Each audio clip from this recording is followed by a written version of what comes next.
And there's really where the power of pain is, meaning it's such a tremendous indicator to us. The key point here is just to learn how to listen to it, pay attention to it. I know we've all, me included, unbelievably, we dismiss that intuitive, just like our navigation says, recalculating, but we don't choose to recalculate. Hey, thanks for coming. Welcome to the Love Shack.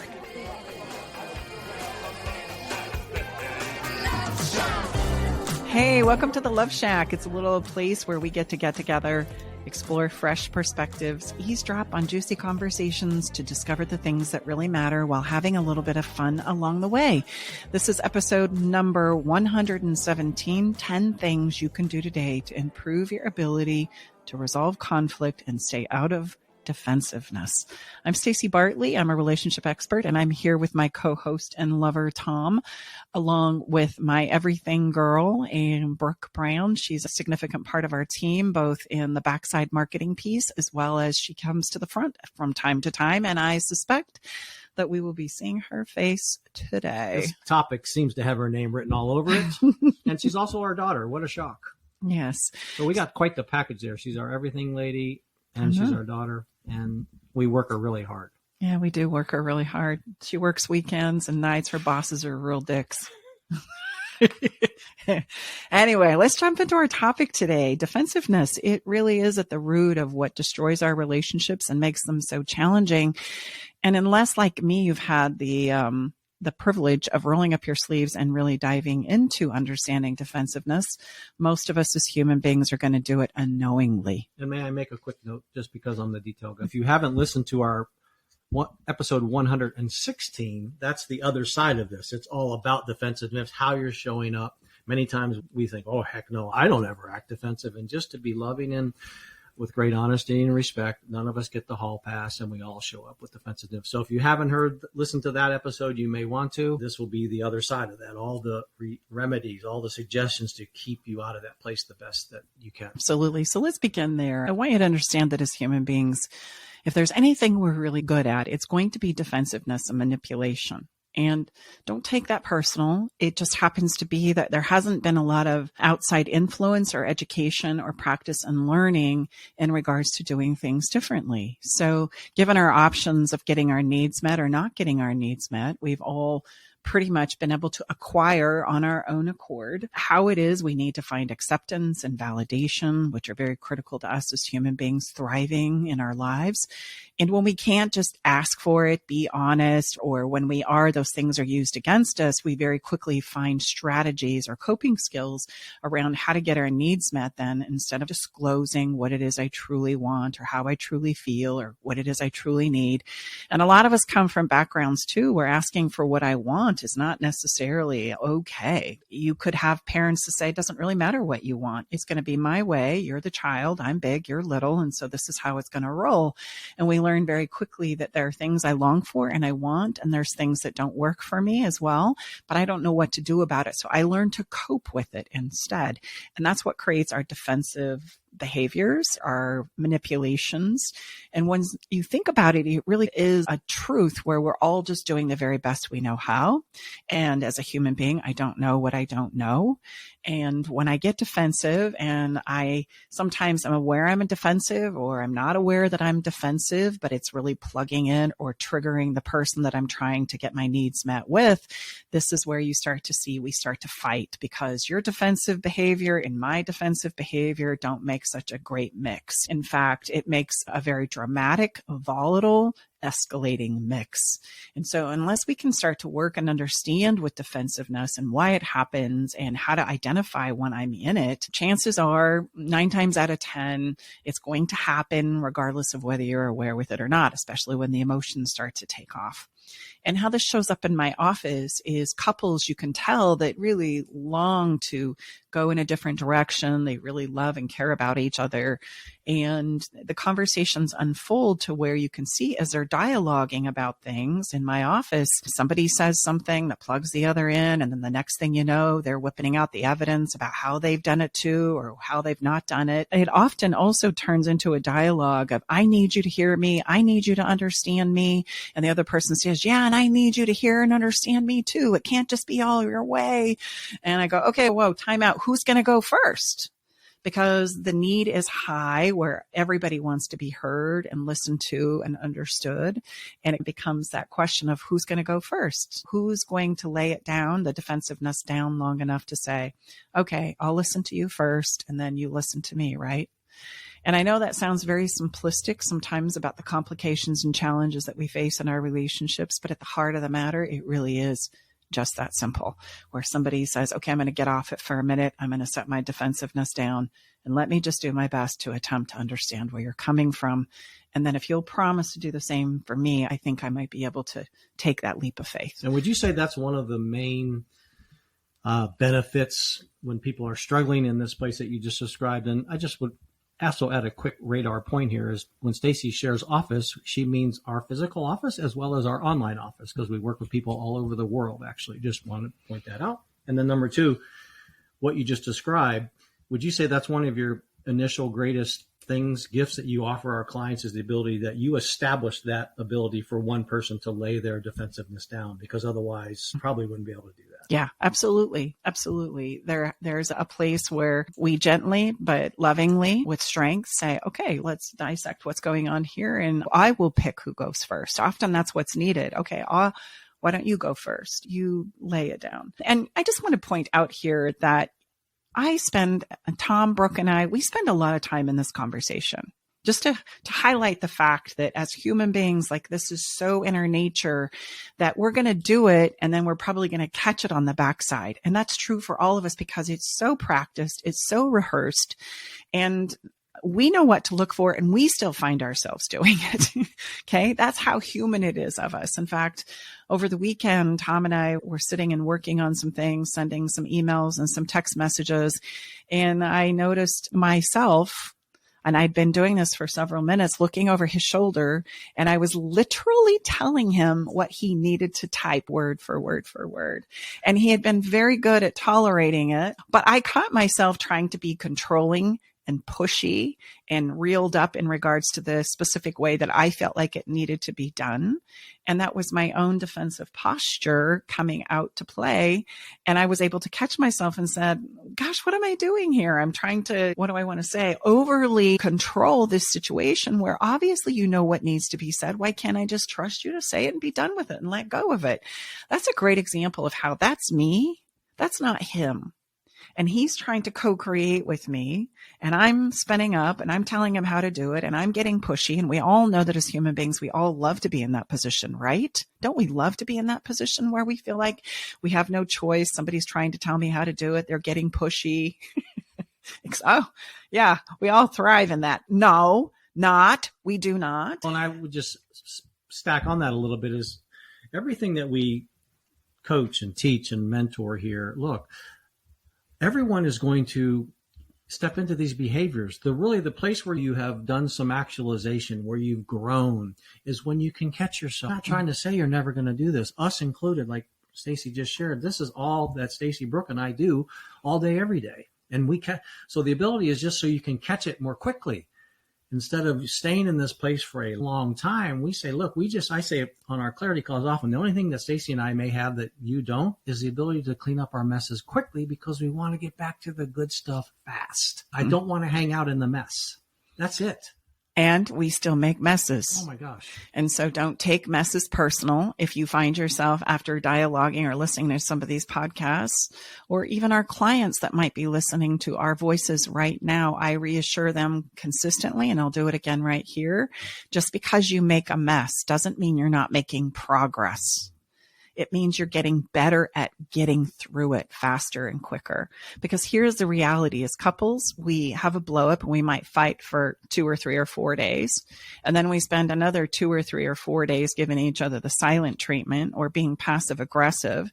And then there's another 2 or 3 or 4 or 5 days where we're all stewing in isolation, deadly silence, trying to figure out how it is we're going to come back and clean this up and talk about it, and who's going to be brave enough to like step in and address the situation. How am I going to say what I want to say? In these moments, we're having like shower fights where I contemplate 1,000 ways in regards to how it is I'm going to approach it and how I should say it. And I work it out and dialogue with it in my own mind as I muster up the courage to actually step in and clean it up. And then that's going to take me another 4 or 5 or 6 days to muster up the courage to actually step in. And then by then you've got 30 days that have gone by. Like literally, you've got 30 days that have gone by, and then I step in because I'm doing my best, and then it goes to hell in a handbasket, and I'm right back where I started from, and we do another 30 days just like that. And then before you know it, there's a whole year that's gone by. That's absolutely been a lot of pain and suffering and unmet needs, defensiveness, manipulation, etc. And guys, that's what makes me passionate, our team passionate about the work that we do. That is so not necessary. That is just so not necessary. What if instead of taking 30 days to clean up a mess, you could actually do it in less than 6 hours? What if you could do it in less than 1 hour? What if you could do it in 30 minutes? 30 days to 30 minutes. That's quite a return. That's not such a bad return. And so think about the rest of the month where you would have now 29 days, and I can't calculate the hours, babe. That's your deal. You calculate the math for me. Minutes. Thank you. I appreciate that. Look, see? Yeah.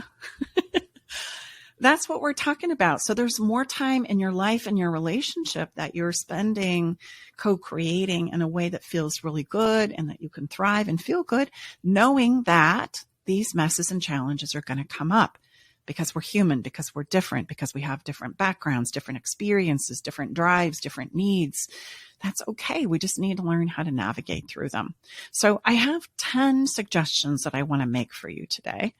And I tried to do my best here to just make them something that you could do like right now, that you could put into your life. So as I go through these, pick 1 or 2 or 3 that you can actually start focusing on. I appreciate you're not going to be able to focus on all 10.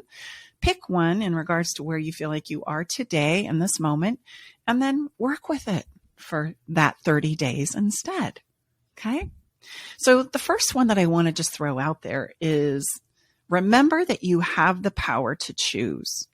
Now, this becomes really important when we talk about defensiveness because so many of us forget that we have the ability to actually make a choice.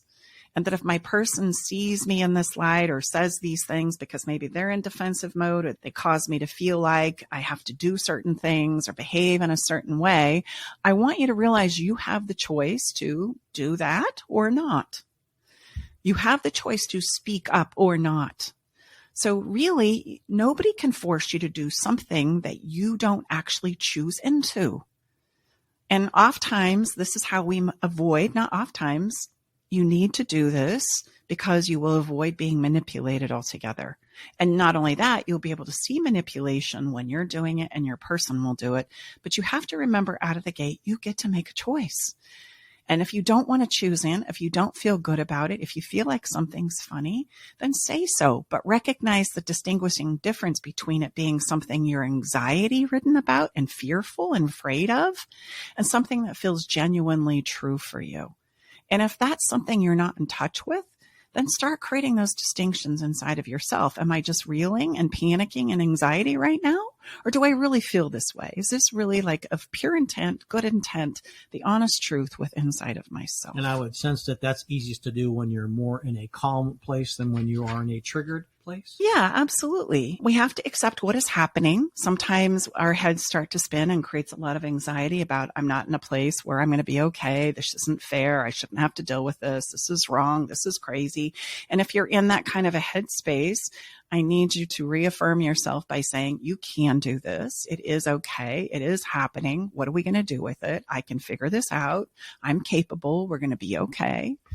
And that puts you in a better place to go, and what am I choosing into? Instead of being coerced or manipulated into a corner that you feel like you can't now work yourself out of. Stay with us. We'll be right back.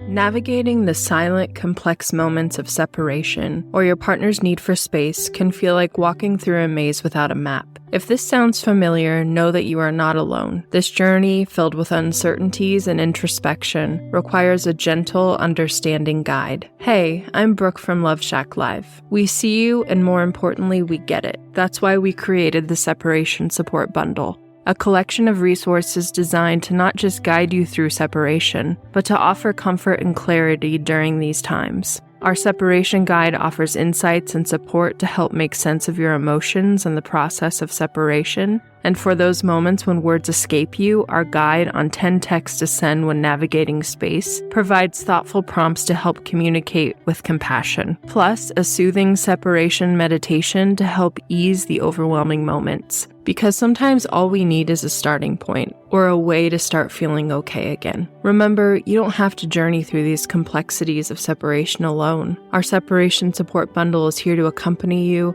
guiding you towards healing, understanding, and most importantly, the renewed sense of self. Visit stacybartley.com/bundle today to access your free separation support bundle. At Love Shack Live, we're all about exploring the real stuff that relationships bring, the good and the challenging. So let's tackle this together, because even in the hardest times, there's hope, growth, and yes, even love to be found.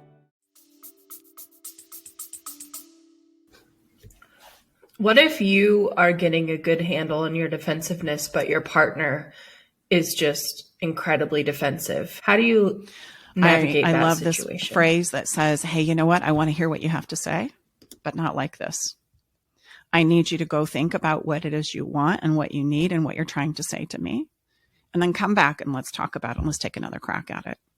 Because it's not okay for somebody to be pushy or demeaning or critical or shutting you down, instilling doubt in you. When you see those things, it's okay for you to say, hey, wait a minute. I want to hear what you have to say. Obviously, you're very impassioned about it, but not like this. This is not the way we're going to do this. And that directive of decide what you want, decide what you need, then come get me. Let's talk about it. Says, I'm open. I'm in your corner. I'm working on the same team, but I'm not going to allow you to mistreat me and talk to me like this. And as a specific time frame that you agree upon, I would think is important, right? Because other times it often gets swept under the rug and doesn't get revisited. Very much. But in this particular scenario, you're not in the one where you can put a time frame on it. Okay. You're asking the person to come back to you when they're ready. And I don't know what that's going to look like. You can certainly inquire, hey, are you ready to talk about that thing you were upset about? I'm ready to listen if you're ready to help me understand what it is that in that particular scenario, you can't put a time frame on it because you're not the one that's in charge of when you're going to come back around. It's outside of your control or your wheelhouse, so to speak. But it is a really great way with loving strength to say, no, I'm not participating in this. We need to go in a different direction. I'm not willing to choose into having a conversation with you right now because it's not going to go well. It's not going to go well for me and it's not going to go well for you. But you're also reminding them in the communication, I do want to hear what you have to say. That's important to me. It's valuable to me. I just can't hear you like this. So if you could get some more clarity about what it is you need and want, and that's important too, because that's what we want to focus on in solving challenges and problems, is not so much what the problem was, but about what it is we're trying to accomplish or need to have happen. That puts us in a very empowering place to advocate and talk about and strategize what we do want to accomplish, where it is we do want to go, instead of just continuing to bang around on the problem. I had a conversation earlier today where a couple has been in a defensive cycle for several days for a myriad of reasons I won't go into. But here's how this typically plays out. Somebody extends an olive branch, and in this particular case, they had been fighting, and one of the partners brought a gift to surprise them, one of their favorite things, and just set it on the counter so that when they came out of the bathroom, that they would see that they were actually thought about. And there was a little note on it. And the person came out of the bathroom and, of course, said, oh my gosh, thank you so much. I appreciate what you gave me.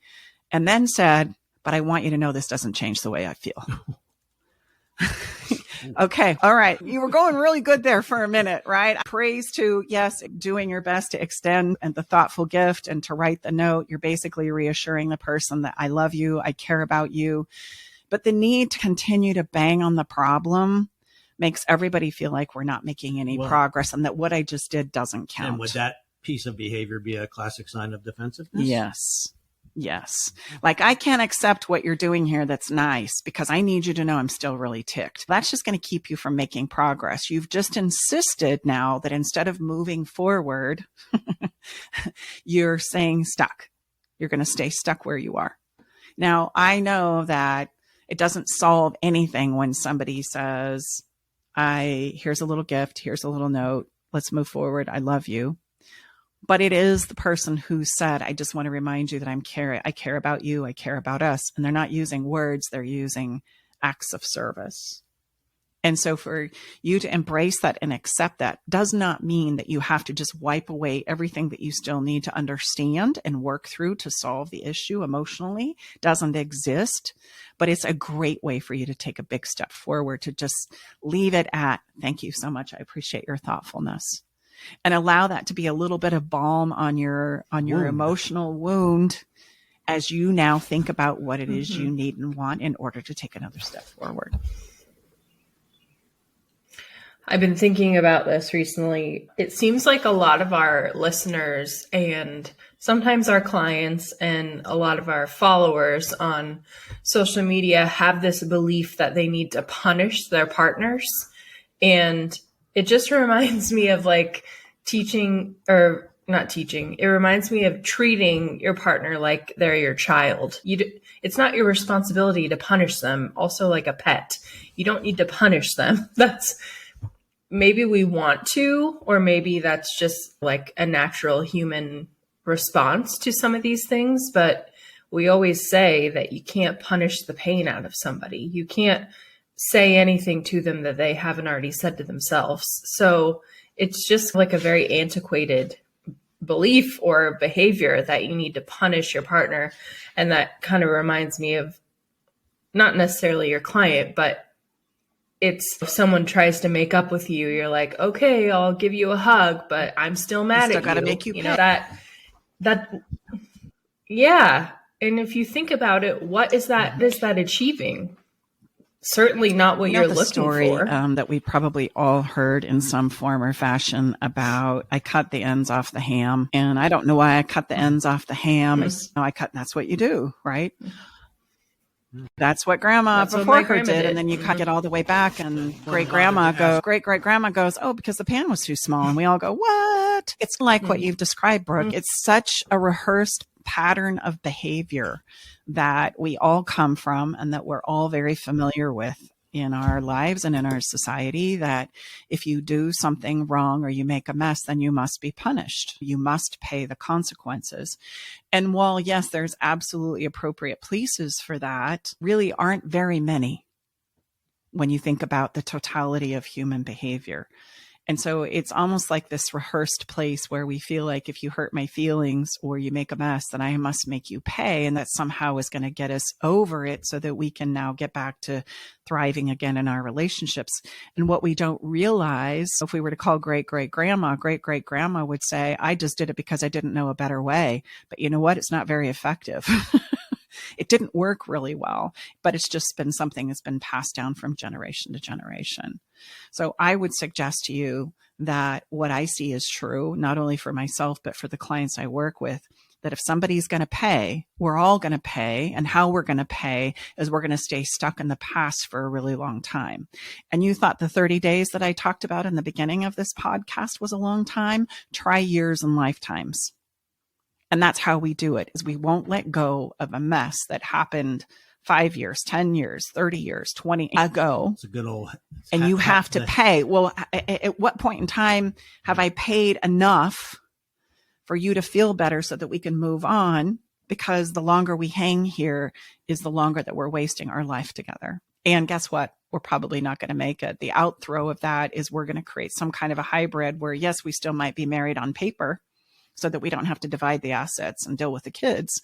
But you and we started living different lives about 15 years ago, and we're just good with it. And that's how we arrive at those places, is usually somebody's got to pay, or we both feel like somebody's got to pay. And guess what? It's like the fart in the room. If I don't feel like I should pay, but I feel like you should pay, and my partner feels the same way, now we've just created a co-creation and a dynamic where I'm trying to make you pay and you're trying to make me pay, and we're breaking down as individuals, and there's nothing left of our relationship.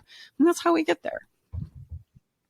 When you have a relationship dynamic where one person says jump and the other person says how high because they're being punished and they need to repay you, that is not a co-creation. That's the opposite of like you're entitled to pay. And because I have made a mess, I feel terrible and I want to make amends for that. So I try and jump through some hoops because I love you. I want this to work and I feel terrible about what I did. I want you to realize you can do all of that without having to jump through any hoops. You don't have to create the hoop with which you've got to monitor vigilantly about whether it's happening or not.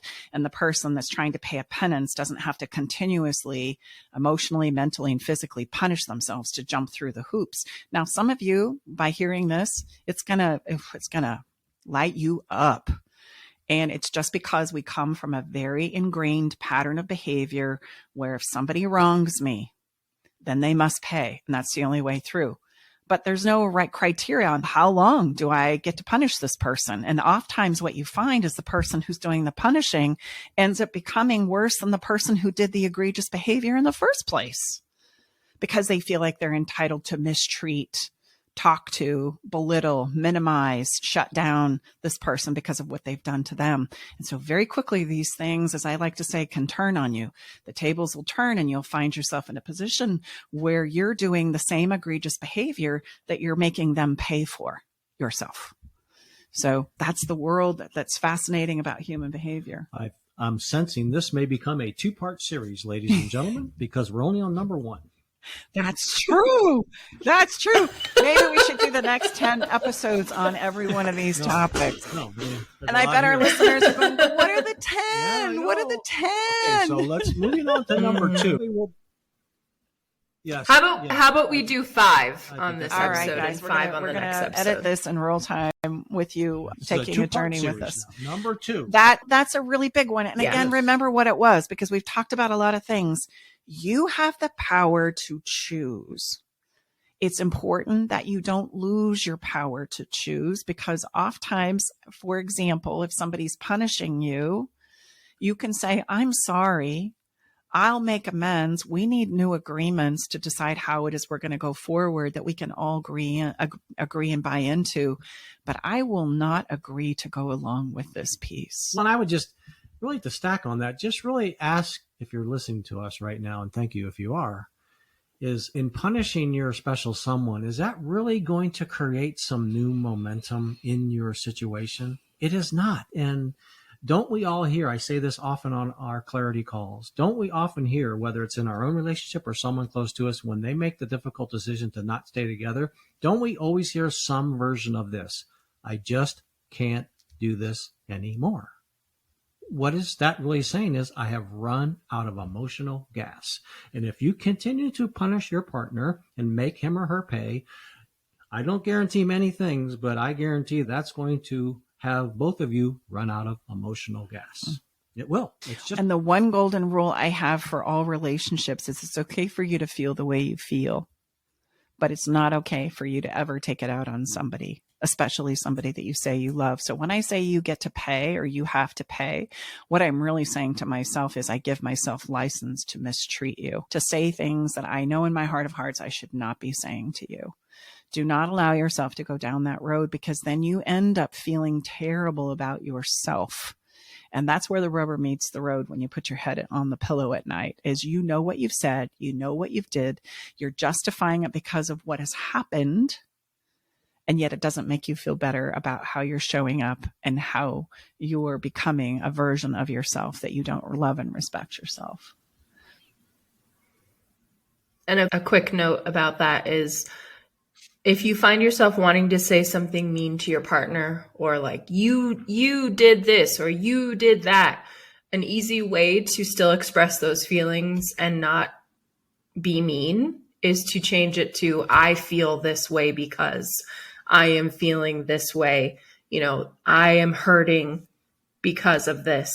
It's a really quick way to reframe it. You could still get the feelings out, but it's not attacking your partner. And those are a lot of the things that we teach. Speech patterning is important. And those are one of the things that we spend a lot of time teaching our couples, because the way we speak, you'll start to learn if you study speech patterning, is that you can say what you need to say, but you can say it in a way that it can be heard and listened to and understood, instead of it coming across as some kind of an attack. And again, that's just what we've learned and what's been modeled to us. And so we don't know any different or better. We know what we know as human beings. You're going to hear me say that 1,000 times. We only know what we know. And that is so true until we get exposed or expand to something different. And then we go, okay, wow. One last point on number one, I promise, if you're saying, okay, we still haven't heard two yet, is, and I share this often, is the speech patterning that we teach, guess what? They're not fancy words. They're not. They're very simple words, just like Brooke shared with it. It's just a simple change of the sequence of what you would have shared, or maybe in substituting a few of the first words that are going to make it accusational, and you change it to you're sharing truly how this is how I am feeling. So it's not complicated words at all. It is not. So I'm going to just jump to the next one. It's a good idea. Learn and practice the language of emotion so that you can share it. That's a really important one, because you know what we often do that takes us directly into defensiveness is that we end up trying to solve emotional problems by banging around on the circumstances of what I do for you, what I pay, what I take care of around the house. And those are not in the same camp.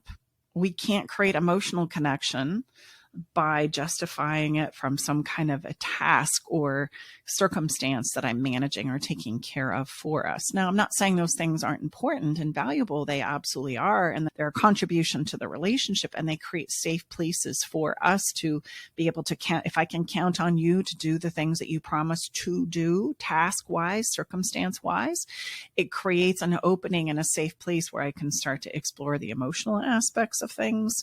But what I find we believe is true is that if I'm doing the circumstantial things, then I don't have to share with you emotionally about what's going on with me when I might have a partner that's begging and pleading for that. It is on all of us as human beings, because we are emotional creatures, and you need to know that a relationship is the most emotional endeavor that we ever embark on. It is a relational experience that is emotional. So we need to develop the words and the language to express our emotions in a way that they can be heard. So not only do you need speech patterning, we've got to be able to translate our own thoughts, feelings, and emotions into a language that we can first understand ourselves. Otherwise, we're dead in the water. If I can't share my thoughts, feelings, and emotions in a way that it can be heard, there's no sharing that can be done. There's no emotional connection that can be built. And if I haven't spent a lot of time here in this place, it's going to be difficult for me at first. And somebody who might be good at emotional expression goes, come on, just tell me how you feel. It's no big deal. Spit it out.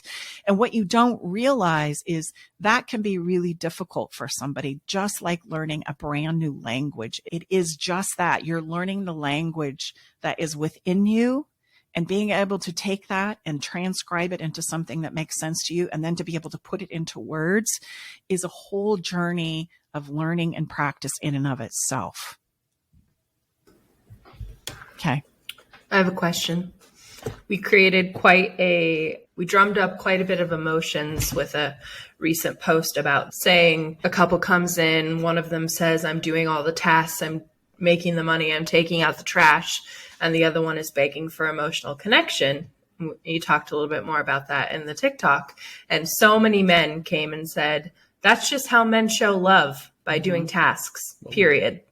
So I answered back to them, you can't have a relationship without any emotional connection, that it's essential. So what do you say to the people who stand firm in that conviction that doing tasks and doing things around the house and making the money and all this is how men show love? And so that's it. They don't need to have emotional connection. What's so precious about that is it's really coming from a place where they don't know how to even approach that conversation. So don't make me go there, and don't tell me that I have to do this, because I don't. I beg to differ.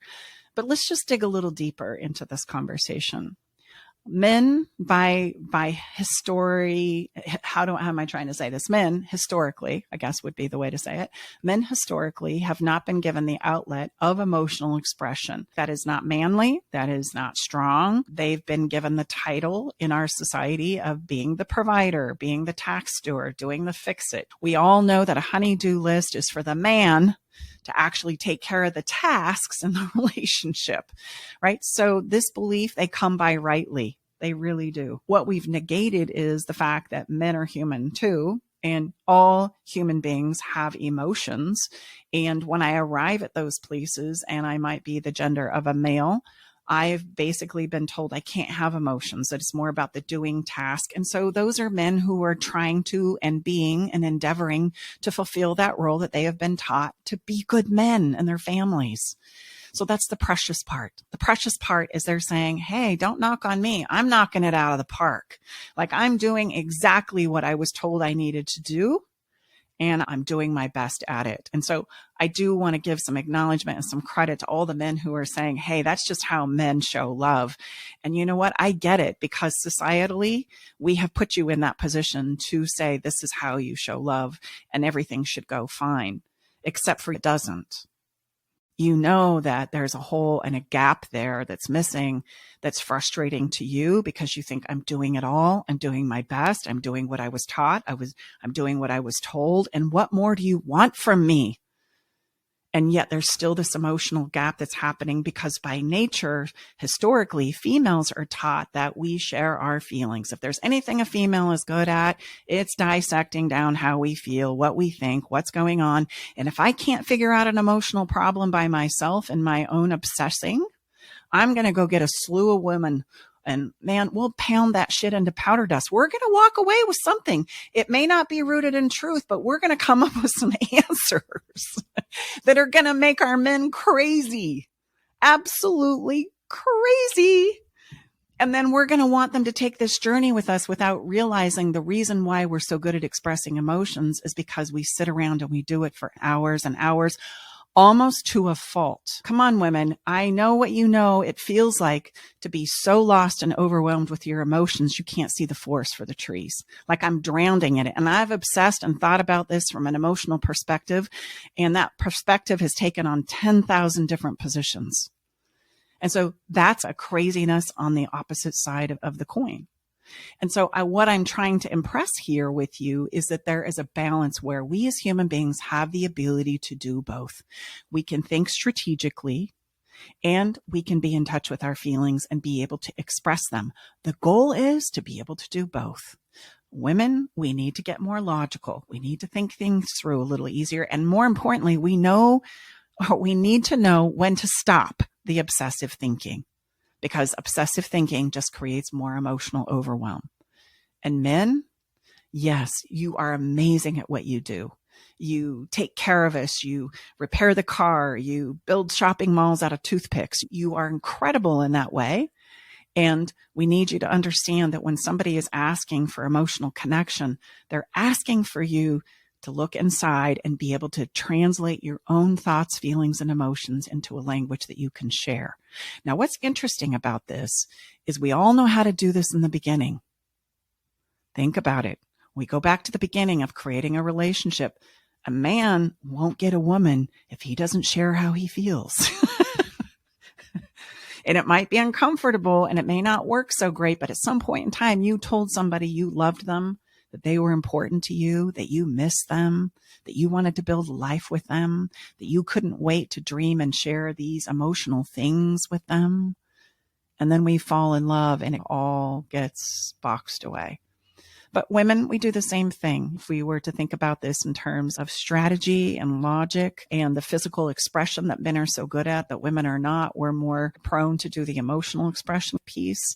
we have a difficult time with the physical expression. And so we all jump in and we have great sex in the beginning and we're willing to go there and we're willing to try on all kinds of different things. And then somewhere along the line, just like men do with emotional expression, we get very uncomfortable in the physical expression of things and the sex gets shut down and we're not necessarily interested in trying new things. And we're not necessarily interested in a lot of things physically that a man would want and that we probably did in the beginning. So I'm just going to ask us all to go back to the beginning and realize we all have the capability to do it.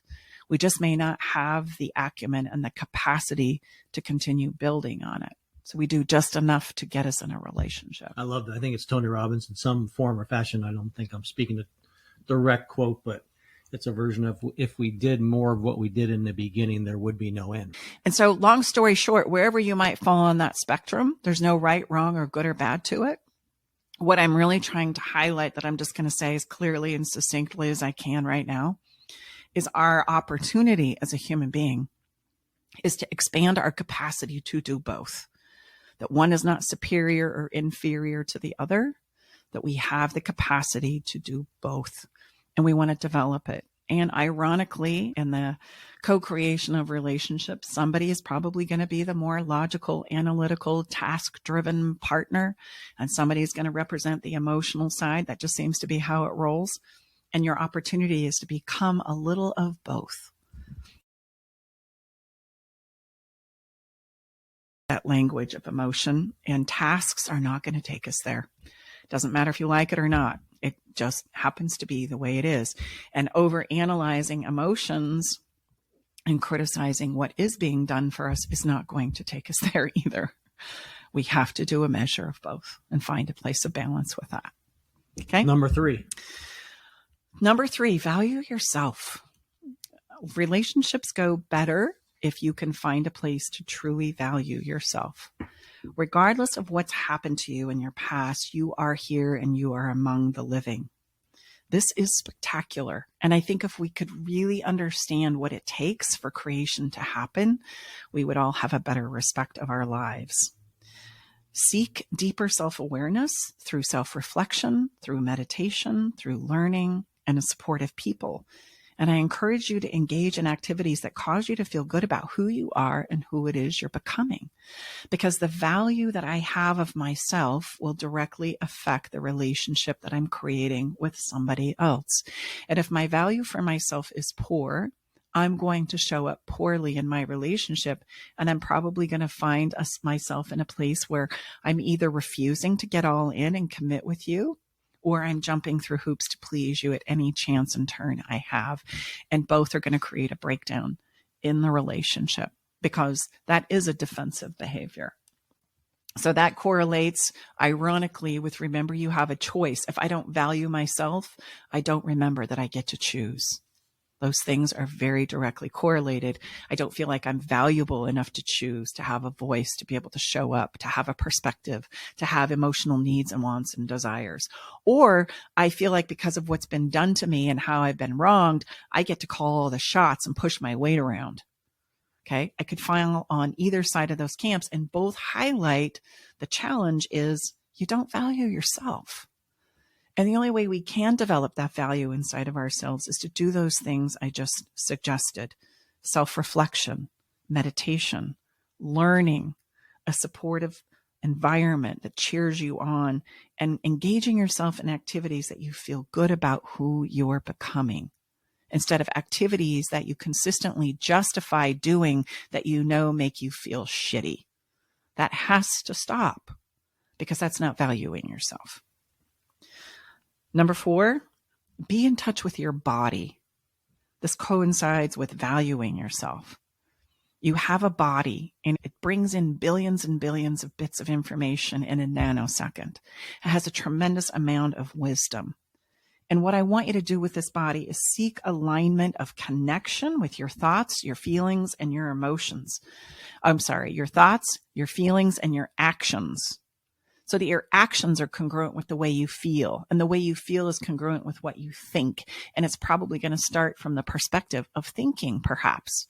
I think thoughts, it causes me to feel a certain way, And the way I feel generates an action or a behavior that's out of that. And we can look at any one of those three to see if I'm in alignment with myself and who it is I want to be. And if I'm outside of, that's where our pain and suffering happens. Absolutely. And if I don't know how to manage that pain and suffering, I'm going to take it out on somebody else. That's just how we're wired as human beings. It's not right. It's not wrong. It's not good. It's not bad. It just is. And there's really where the power of pain is, meaning it's such a tremendous indicator to us. The key point here is just to learn how to listen to it, pay attention to it. I know we've all, me included, unbelievably, we dismiss, that intuitive, just like our navigation says, recalculating, but we don't choose to recalculate. That's where it's the most accurate and most quick indicator that we have all within inside of us, that internal GPS, so to speak. But many times we override it. Well, the pain signal means I rip your face off. Or I run and hide.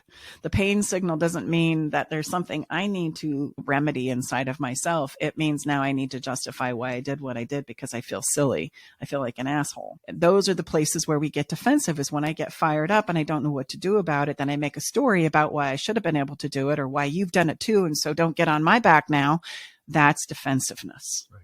And we need to understand and honor those pain signals inside of ourselves. So it's important that we get in touch with our bodies and that we take responsibility for our bodies and that we align ourselves with our thoughts, our feelings, and our actions. Because, my friends, that's where internal peace is. When I feel like those things are aligned, I have peace and I feel good about who I am. Those are precious moments right there. And they're moments that I want to encourage you to consistently seek, because they're absolutely there and it's worth the journey. It's worth the endeavor. And then the last one kind of coincides with everything that we've been talking about. It's the icing on the cake. It's important for us to tell the truth to ourselves specifically. Now, sometimes when we start talking about tell the truth, it's, I have to tell him everything I'm thinking. That is not at all what we're talking about. Please don't do that. But tell yourself the truth about what you're thinking, what you're feeling, and then what you're going to do about it. But don't allow yourself to cross some of those lines of taking it out on others. That's where we need to hold ourselves accountable, that it's okay for you to feel the way you feel and think the way you think, but think of some positive remedies that you can come up with, things that you can advocate for, pursue, strategically create in your relationships, instead of just the default, which is very easy for us to do, to blame somebody else for it or to judge somebody else for doing it differently or seeing it differently. It's important, and it all begins with telling yourself the truth. Justifying a story about why you're entitled to do things you don't feel good about doing is not telling the truth. That's creating a place of defensiveness where everybody is going to break down. And I call that the race to the bottom. And if you are going to problem solve anything and go in a different direction, how the heck do you expect to do that without telling them? Because then we're just all running around trying to solve problems that we thought were the problem, but nobody's really laying the card on the table. And so we end up going down these rabbit holes that don't take us anywhere. And then we don't know what to do about that. Now I'm even more pissed off and I'm more frustrated. So what is it? What is it? Oh, I can't tell you because I'm afraid to tell you. So I'm going to tell you this little teeny tiny piece of this other thing. And so then we start working on that little teeny tiny thing and we go down a bunch of other detours and rabbit holes. And again, how in the hell are we going to solve the problem if somebody isn't going to tell the truth and lay the card on the table? We're never going to be successful with that. And yet most of us handle our problems just like that. So our relationships live in a constant state of illusion where we're all running around trying to do the very best we know how, but nobody's telling the truth to our partners or to ourselves. And that's going to create a problem. Shout out to my mom.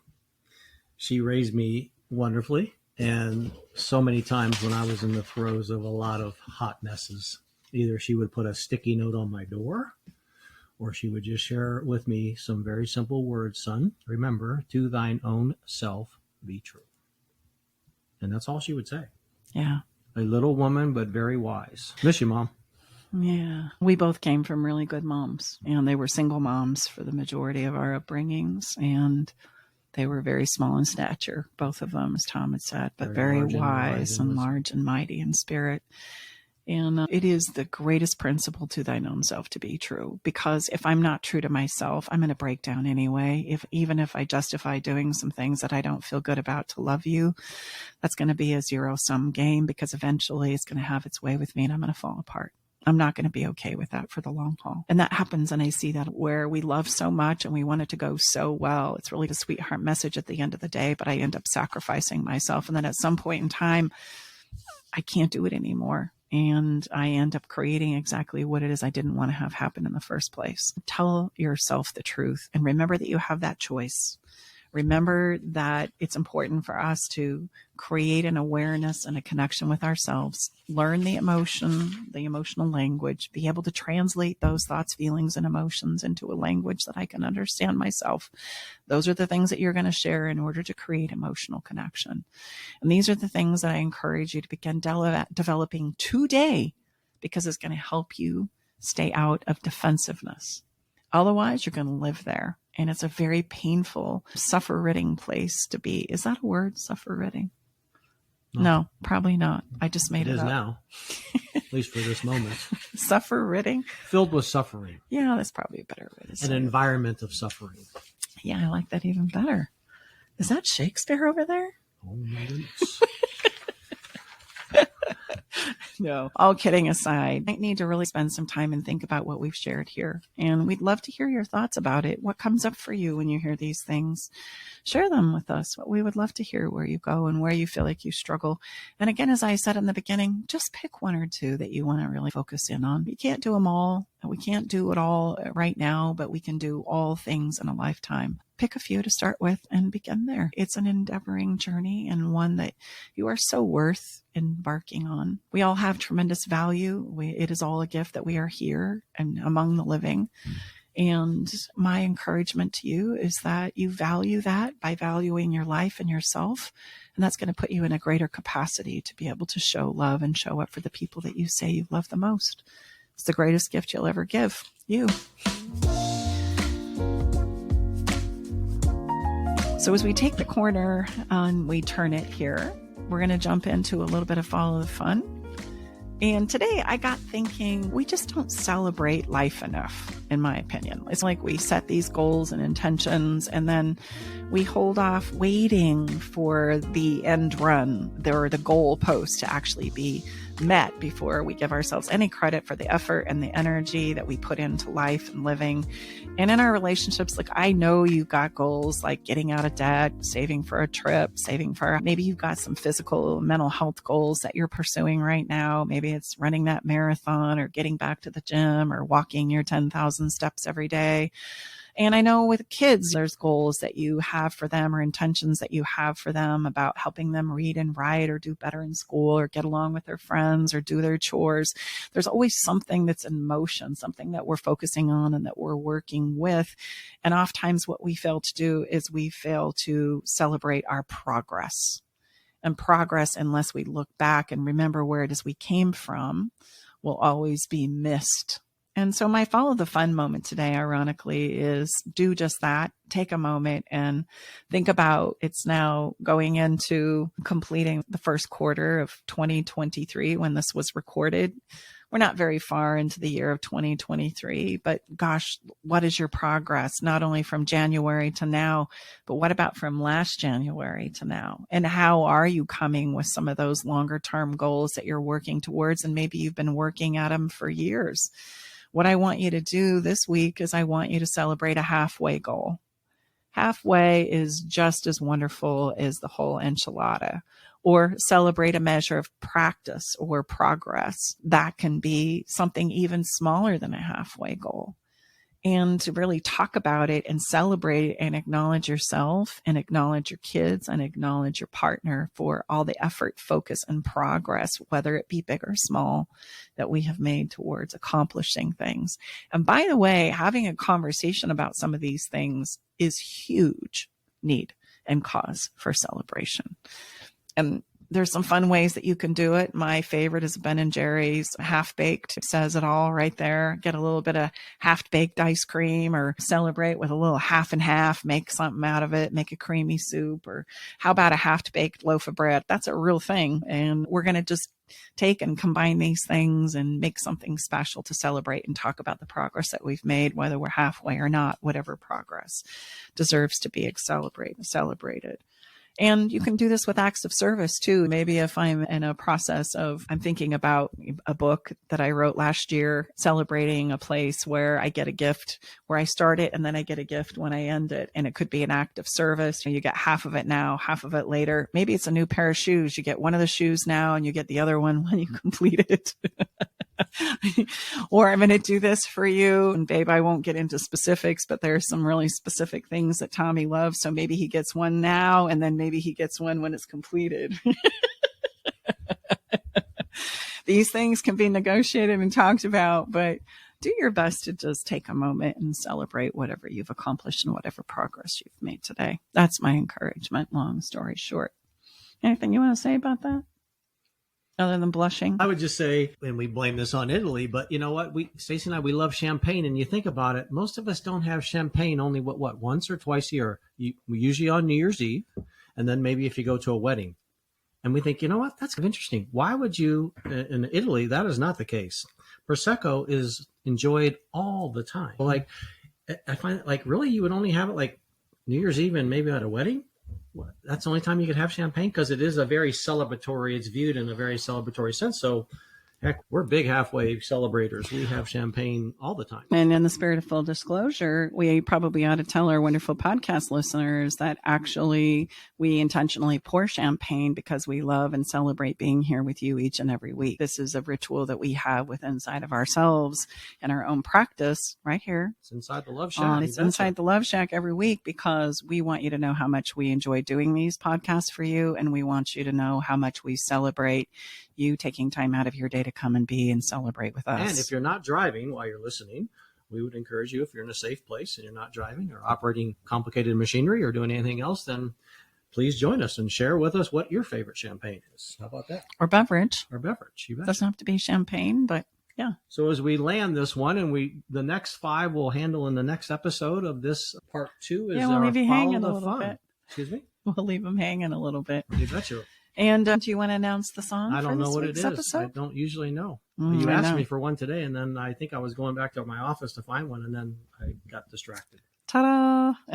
Today is Kevin Ross, This Thing Called Love. Good musician. He has an incredible voice, doesn't he? I heard him sing this song with acoustics, and his voice is absolutely spectacular. And the reason why I chose this song is his lyrics are, I never was too good at this thing called love. All I know is if you teach me, I know I can do a better me. I can be good at this thing called love. And I think that's the endeavor for all of us, isn't it? Regardless of where we are on this journey of relationship and love, we can all get better at it. And it will be a lifetime pursuit. And I find it's easier for us to hold that as the goal instead of feeling like we're going to be the right person. We're going to be the perfect person. We're going to find the perfect person. No, just do you today in the very best way you possibly can. And let the rest of the days take care of themselves. It's a journey. It's a pursuit. And it's a pursuit for a lifetime. And some days we're going to knock it out of the park. And some days we're not. And that has to be okay. But we can all become better at this thing we call love.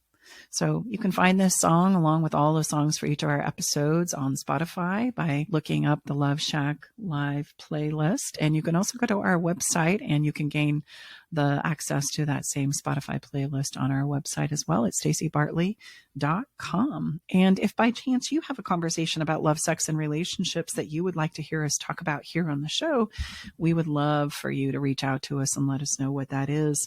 We're dedicated to talking about the things that you value most in your life and in your relationships. So thank you so much for being here with us today. And we look forward to continuing this 10-point bullet point list next week. We'll give you the secondary 5. We're Tom and Stacey Bartley. We're the hosts of Love Shack Live. Thank you so much for being here and spending some of your time with us today. Inside the Love Shack. We'll see you next week. Okay, everybody, time to go. We got to close the doors to the Love Shack for this week. You don't have to go home, but you can't stay here. Come back next week, though, and join us for another edition of Love Shack Live with Tom and Stacey Bartley.